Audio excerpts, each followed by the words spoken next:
Dragonball SparkingZero was released. And I'm here to talk about it because it only sold... Let me see. Oh my fucking god, how much? It sold a lot, but can it keep up with his older brothers? Is it worth buying? Let's find out. Kick back, relax, and...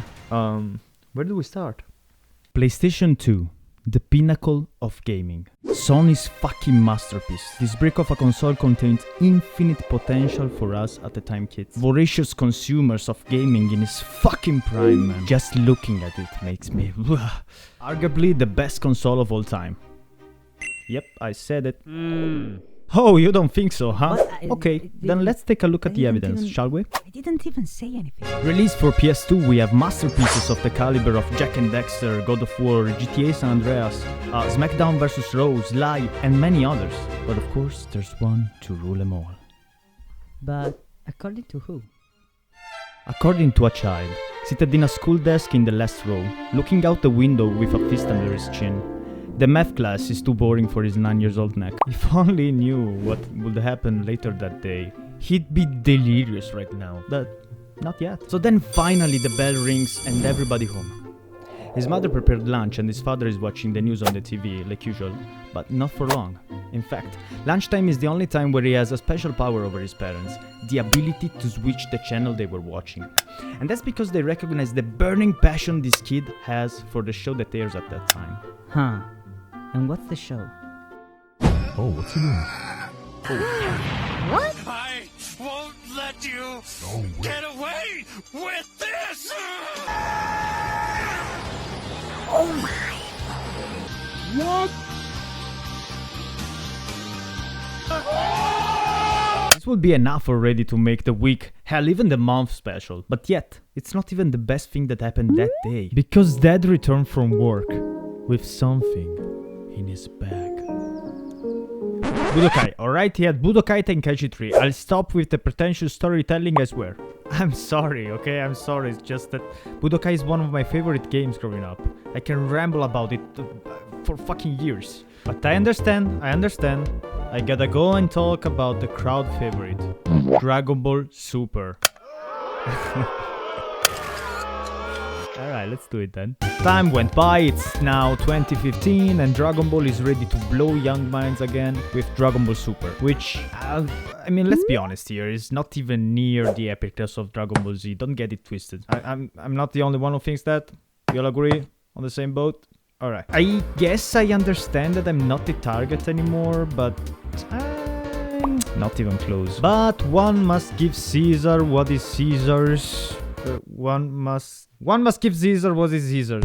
And in 2020, Dragon Ball Super manga is ranked number 38 with millions of copies sold. I think it's fair to say that Dragon Ball Super is a legit revival of the Dragon Ball hype.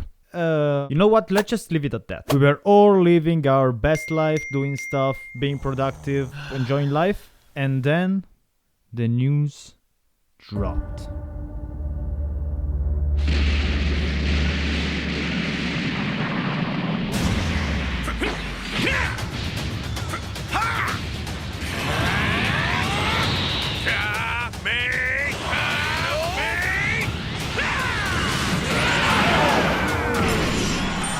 In 2023, Dragon Ball SparkingZero was announced and the world held its breath. I mean, the first ones to hold their breath was the Japanese audience because they knew what the fuck a SparkingZero even means. But regardless, we understood like 2 minutes afterwards that was going to be the new Budokai Tenkaichi, and the hype was unreal. As old-timers of Dragon Ball and new up-and-comers, we were all waiting for this game to drop. It was in development for 5 whole years in 2023, 6 years in total. I swear, I heard people that don't even game since like 2010 come at me and say, Yo, have you heard of the new Budokai Tenkaichi game? I'm like, what the fuck? How do you know that? But I guess it reached them too, because the hype was so immense. And we all know the sad truth. Hype is a double-edged sword. You gotta be careful with that because you're going to sell more and make a lot of money. Yes, I'm sure. But you're in for a shitstorm if you don't deliver. I won't make names, but we have very clear examples of this. So, how did the game go? Did SparkingZero deliver?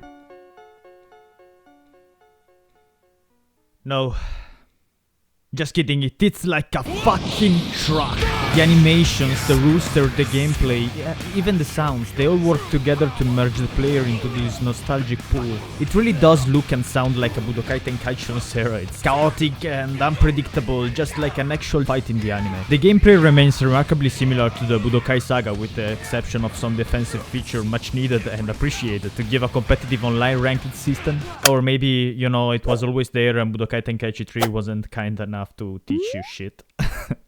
Yeah, that's a possibility. Speaking of online and ranked, I gotta say I don't like too much the layout of the menu and the graphics representation of the ranks in itself, but more on that later. What I did like is the feature where the team is limited by 15 points in ranked. So the stronger the character you choose, the more it will cost, and you have 15. So for instance, Gogeta Super Saiyan 4 is 10 points, and Krillin is 3 for instance, Barter is 3, some characters are 2, some characters are 1, actually just Hercules is 1, I think. This means that you're pretty much forced to fill the team with characters you wouldn't otherwise play, you know, like the Ghost. And I think this is great because it's all the infamous unbalanced nature of the Budokai Tenkaichi series. Let's dive deeper in some of the near and dear things for me. The game is so pretty and badass at the same time. The animation money were well spent, gotta say. The artistic value of some of these animation are well worth the interruption, which is constant and will be a problem in other games, but in this one, I kinda like it. I mean, just look at this.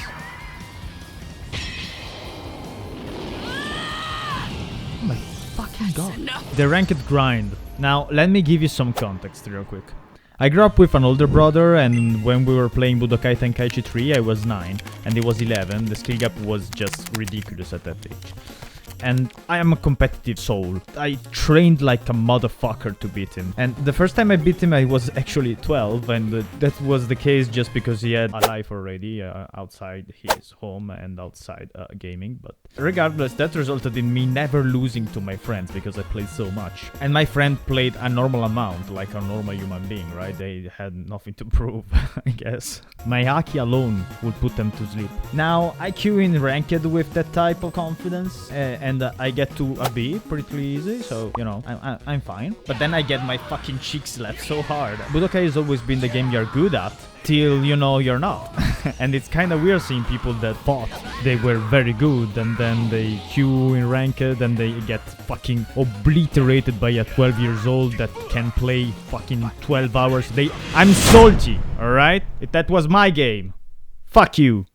Are you getting destroyed? Comment down below. Yeah, that was lame. Anyway, fine, I'll say it. Red and blue Saiyan are cool, okay? Yeah, actually it's kind of badass, I like it. Look at the charge.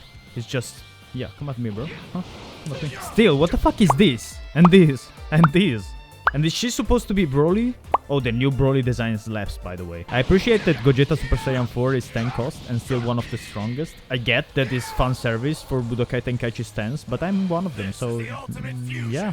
I'm all for it. But all that glitters is not gold, and indeed, sparkingzero is not immune to some complaints. First and foremost, the flying component of the game is very weak. The story is short and explained with PowerPoint slides. You know, I was like, okay, I'll enjoy Dragon Ball Super story through this game because I never went past a certain point in the story. And this is what I understood. There's a evil Goku that is not Goku but wanted to be Goku so much that he became one, I think. And then there is a bunny man fighting a bald ripped guy to summon Giga Shadow. Am I close? Let me know in the comments. Also, the split screen feature. What's up with that? What? Can't I play with my friends? Do you assume I don't have any? I mean, you're right, but still. Seriously now, this game mode is not it. It doesn't feel like they put some effort in it. They probably did it last second because otherwise people would be mad at them. And I'm mad at them, so yeah, they were right. I understand this is very nitpicky, but I gotta say something bad about it. I can't glaze it all the time. I kinda am already, so you know, I'll stop yapping and I'll try to wrap it up. Dragonball's Sparkingzero is a good game for sure, but it has the potential to become a diamond just in the right hands. I'm not talking about skill. I'm sure there's hundreds of games better suited for the competitive scene, and I'm not even talking about the mechanics or the gameplay really. What I am on about is that sense of gratification that comes from a familiar animation you just saw on the screen, for instance, or the goosebumps on your skin arising from a certain sound that belongs to the past in your memories. What I'm sure about is that a Dragon Ball nostalgic can't pass on this game, and I assure you that you won't be able to play it without feeling worry-free, like, you know, like he used to be. If you're still here, thank you. Like, subscribe, hit the bell, and See you next time. Peace.